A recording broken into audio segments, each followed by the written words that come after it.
Well, guys, well, Mr. Downtown Ray Melo, and you're listening to the Entertainment Report on iHeartRadio, live from Dubai for Monday, November 23rd, 2020, delivering some major stories and trends going on in the world of entertainment and beyond. You can follow the show on Facebook, Twitter, or Instagram. Facebook.com/The Entertainment Report with Ray Melo, that's RAYMELO, on Twitter at The Enter Report, or on Instagram at The Entertainment Report. You can listen to the show anytime you want on iHeartRadio. Just go to iHeart.com, the iHeart phone app, search for The Entertainment Report, and it'll take you to the page. I hope everyone had a fantastic weekend. Coming to America is coming to Amazon Prime Video in March. Amazon confirmed on Friday that the Coming to America sequel starring Eddie Murphy will premiere March 5th, 2021. The company tweeted, "The royal rumors are true. #Coming to America will let its soul glow exclusively on Prime Video March 5th. Amazon Studios acquired the film from Paramount Pictures. Producer Kevin Misher said in a statement, "What could be better than a return to Zamunda? We're so excited for Amazon Studios to bring Eddie Murphy and Coming to America to a worldwide audience where they can laugh again with characters they have loved for 30 years and meet new ones that they will love for years to come." The original Coming to America opened in theaters in 1988. The movie followed Akeem Joffer, played by Murphy, the prince of the fictional African nation of Zamunda, as he travels to the United States in hopes to find a bride. The sequel follows Akeem on a new adventure to New York City in Queens. The film is directed by Craig Brewer and co-stars Arsenio Hall, Jermaine Fowler, Kiki Lane, Leslie Jones, Tracy Morgan, Wesley Snipes, and James Earl Jones. Jones said on Late Night with Seth Meyers this month that filming Coming to America was insane and a surreal experience. The actor says, "We were all in costume and we was ready to do the first scene. When Eddie came in just full Akeem, it was like surreal. It felt like we were back in the first movie." She added, "When he walked in, all of us at that time got like chills. We got chills. It's a really good movie too." 10 Cloverfield Lane director Dan Trachtenberg is helming the fifth Predator sci-fi movie. Variety and Deadline reported the project and the film's maker's involvement on Friday. Trachtenberg tweeted along with the link to the Deadline article, "This was meant to be a surprise. I've been working on this for almost 4 years now. I'm very sad that we had in store for how you could discover this movie will no longer happen. It's a bummer, but also yay. No casting or story details have been disclosed. Tom Clancy, Jack Ryan, and Treadstone's scribe Preston Asen is writing the script. Arnold Schwarzenegger, Carl Weathers, and Jesse Ventura starred in the original 1987 movie Predator.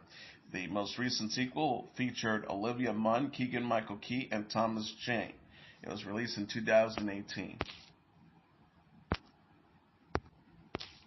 HBO announced it's given a series order to The Last of Us, a drama series based on the video game franchise of the same name. Francesca Orsi, the executive vice president of HBO programming, announced the cable network, which previously said The Last of Us was in development in March, has now given a series order for the show based on the Sony PlayStation video games.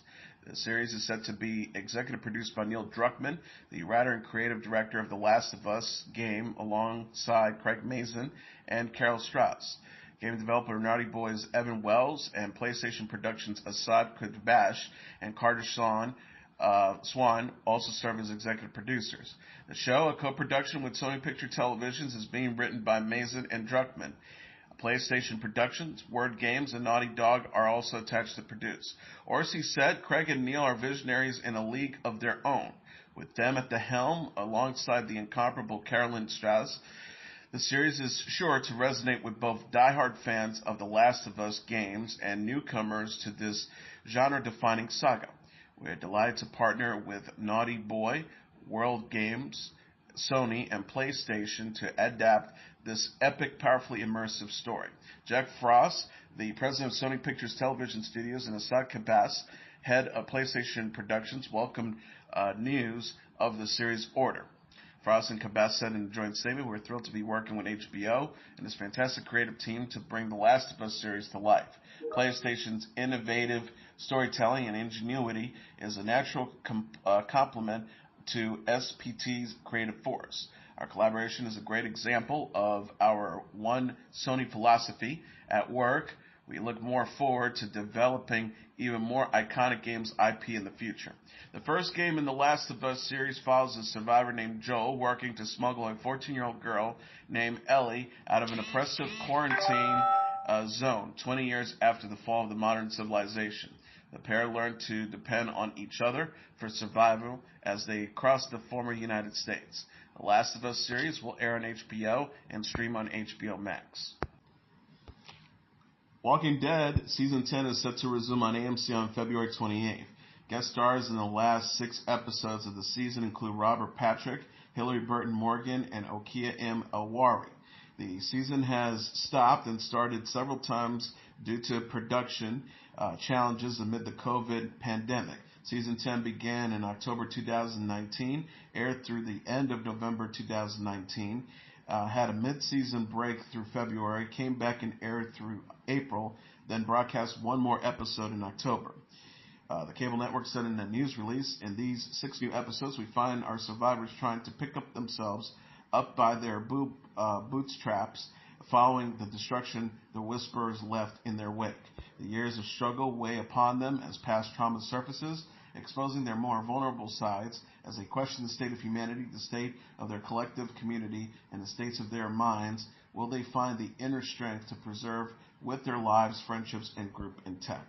AMC announced in September that the show will end with the 24-episode 11th season. The zombie apocalypse drama stars Norman Reedus, Melissa McBride, Jeffrey Dean Morgan, and Laura Cohen. The Walking Dead franchise also includes the spin-off Fear the Walking Dead and The Walking Dead World Beyond. Rapper Nicki Minaj is set to star in a 6-part docuseries for HBO Max. Sarah Aubrey, the head of original content at HBO Max, said in a statement Friday, Nicki Minaj is a multifaceted artist, businesswoman, and innovator, as well as a force to be reckoned with. It's a privilege to bring this project to HBO Max and provide our viewers with an unprecedented access to her life. Minaj also confirmed the project on Twitter. Minaj said in the video, it's going to give you guys a raw, unfiltered look at my personal life and my professional journey. I can't wait to share it with you. Minaj also announced last month that she gave birth to a son, her first child with her husband, Kenneth Petty. Megan Good, Chike Okonowo, and Lemire Good have signed on for roles in the Lifetime movie Death Saved My Life.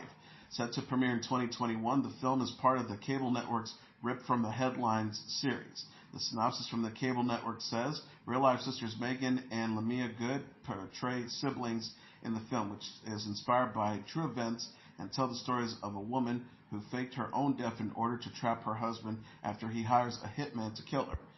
Seth Jarrett is directing the project. Barbara Kamilika is penning the screenplay.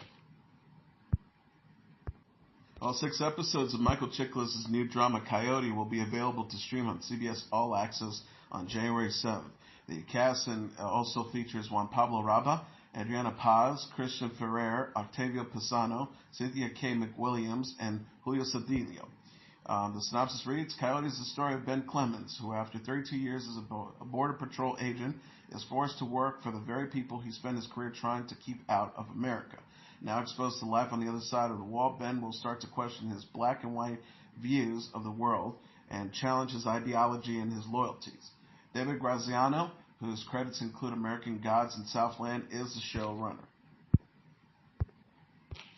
Britain's Prince William and his wife Kate Middleton have announced the death of their beloved pet Lupo. The couple wrote in an Instagram post Sunday, very sadly last week our dear dog Lupo passed away. He has been the heart of our family for the past 9 years, and we will miss him so much. Their message, which included a photo of their pet in happier days, has gotten more than 500,000 likes. Lupo was an English Cocker Spaniel who was 9 years old. Kate and William welcomed Lupo in December 2011, about a year and a half before the birth of their first son, Prince George. William and Kate married in 2011. They have 3 children, George, 7, Princess Charlotte, 5, and Prince Louis, 2. A book called Star Trek Voyager, A Celebration, marked the 25th anniversary of the classic sci-fi series, will go on sale Tuesday. Written by Ben Robinson and Mark Wright, the retrospective offers a behind-the-scenes look at the show, explore favorite episodes, and featured new interviews with its stars, including Kate Mulgrew, Jerry Ryan, and Robert Picario. Robinson said in a statement, there were going to be lots of conventions that reunited the cast, and we figured that not everybody would be able to go, so we created the best Voyager convention ever in book form. Then, of course, COVID hit, and we became the biggest celebration Voyager could get. At that point, ironically, COVID worked to our advantage because everyone was locked down. They had time to talk to us, so we were able to do an epic series of in-depth interviews. We talked to all the principal cast members except Jennifer Lean. There's a story there which fans will get if they read the book. Every writer and member of all the key departments, from visual effects to music. Star Trek Voyager originally aired from 1995 to 2001. It was the first Star Trek series with the female captain at the helm, Mulgrew's Catherine Janeway. Mulgrew said in a book, the best thing was simply the privilege and the challenge of being able to take a shot at the first female captain, transcending stereotypes that I was very familiar with. I was able to do that in front of millions of viewers. That was a remarkable experience, and it continues to resonate. Hero Collector, a division of Eagle Moss, also recently published Mr. Spock's Little Book of Mindfulness and Star Trek's Cocktails, a stellar compendium, both by Glenn Decken. British publisher Canongate has confirmed it's publishing a book based on the diaries of late actor Alan Rickman. Rickman died of cancer in 2016 at the age of 69. He was known for his roles in the Harry Potter film franchise, as well as Bottle Shock, Love Actually, Sense and Sensibility, Galaxy Quest, Robin Hood, Prince of Thieves, and Die Hard. The publisher tweeted Friday, hey, I don't want to make a big deal about this. I don't really like being the center of attention, but you might want to keep an out for some pretty big Canongate news hitting The Guardian tomorrow. Canongate Twitter feeded on Saturday, what did I tell you, big news, as it shared a link to The Guardian's article with details about the book. It also includes a GIF video of Rickman smiling and bowing in a scene from Sense and Sensibility. Rickman's widow, Rima Horton, told the newspaper, I'm delighted that Canongate will be publishing Alan's diaries and couldn't have wished for a finer appointment of editor than Alan Taylor. The diaries reveal not just Alan Rickman the actor, but the real Alan, his sense of humor, his sharp observation, his craftsmanship, and his devotion to the arts. The book is set for release in the fall of 2022. Tyler Perry Studios in Atlanta is helping 5,000 families prepare for Thanksgiving. The company's Twitter feed says, we are excited to announce the #TPS Giving Food Giveaway event on Sunday, November 22nd from 8 a.m. to 12 p.m. During this drive-up event, we will be distributing non-perishable foods, items, and gift cards to people who are in need during the holiday season. See you there. The food is being given out on filmmaker Tyler Perry's studio lot. The 51-year-old actor, director, and producer was honored at this year's Emmy Awards ceremony with the Governor Award for his cultural and philanthropic contributions. The Television Academy said in August when the award was announced, we're proud to announce this year's recipient at Tyler Perry and the Perry Foundation for their impact in television and ongoing commitment to humanitarian efforts. Little House on the Prairie icon Melissa Gilbert is recovering from surgery in California.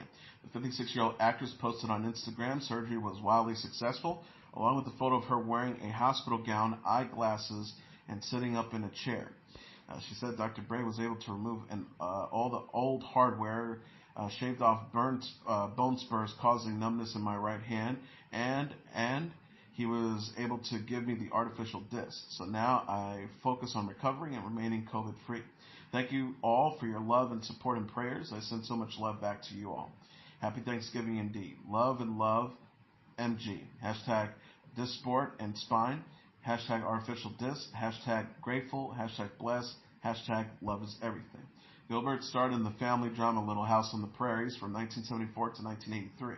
She also appeared in TV movies The Diary of Anne Frank and The Miracle Worker, and competed in season 14 of Dancing with the Stars.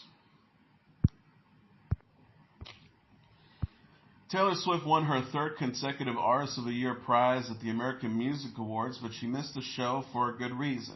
She said she was busy re-recording her early music after her catalog was sold. In a video that aired during Sunday's award show, the pop star said, "The reason I'm not there tonight is that I'm actually re-recording all of my old stuff in the studio where we originally recorded. So it's been amazing, and I can't wait for you guys to hear it." The Weeknd won for Favorite Soul R&B Awards. The Weeknd lost Artist of the Year, but he still kicked things off his All-Star Week as a big winner.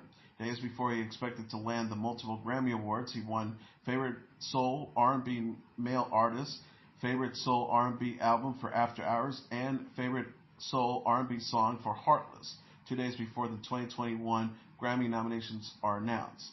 He said, "The last time I received this award, it was given to me by the late, great Prince," he said after winning his Favorite Soul R&B Award.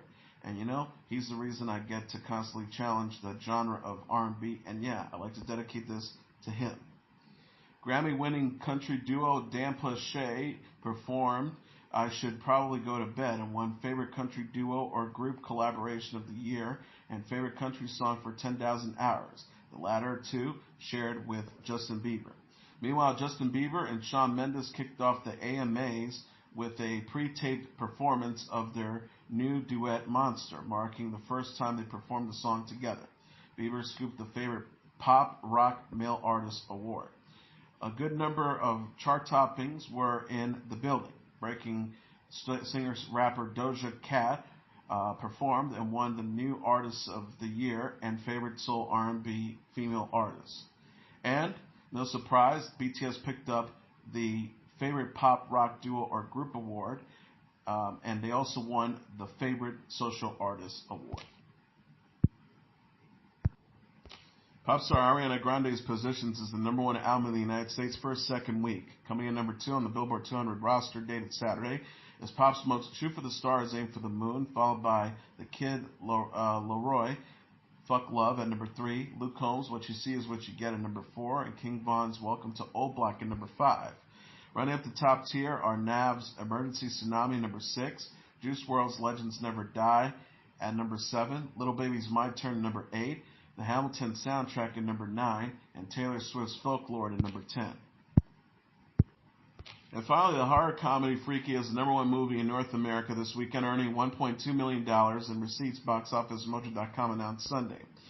Coming in number 2 is The War with Grandpa with $733,067, followed by Let Him Go at number 3 with $710,000, Come Play at number 4 with $550,000, and The Santa Claus at number 5 with $461,000. Rounding up the top tier are Honest Thief at number 6 with $452,000, Vanguard at number 7 with $400,000, Tenet at number 8 with $360,000, The Last Vermeer at number 9 with $225,000, and Gebugen Font Stay Night, Heaven Feel the Third, Spring Song at number 10 with $200,000. And that is your entertainment report for Monday, November 23rd, 2020. I'm your host, Mr. Downtown Ray Melo. I'll be back tomorrow to deliver some major stories and trends going on in the world of entertainment and beyond. You can follow the show on Facebook, Twitter, or Instagram. Facebook.com/The Entertainment Report with Ray Melo. That's RAYMELO. On Twitter at The Enter Report, or on Instagram at The Entertainment Report. You can listen to this episode or any previous episodes of The Entertainment Report anytime you want on iHeartRadio. Just go to iHeart.com or your iHeart phone app, search for The Entertainment Report, and it'll take you to the page. Good night, and God bless you all.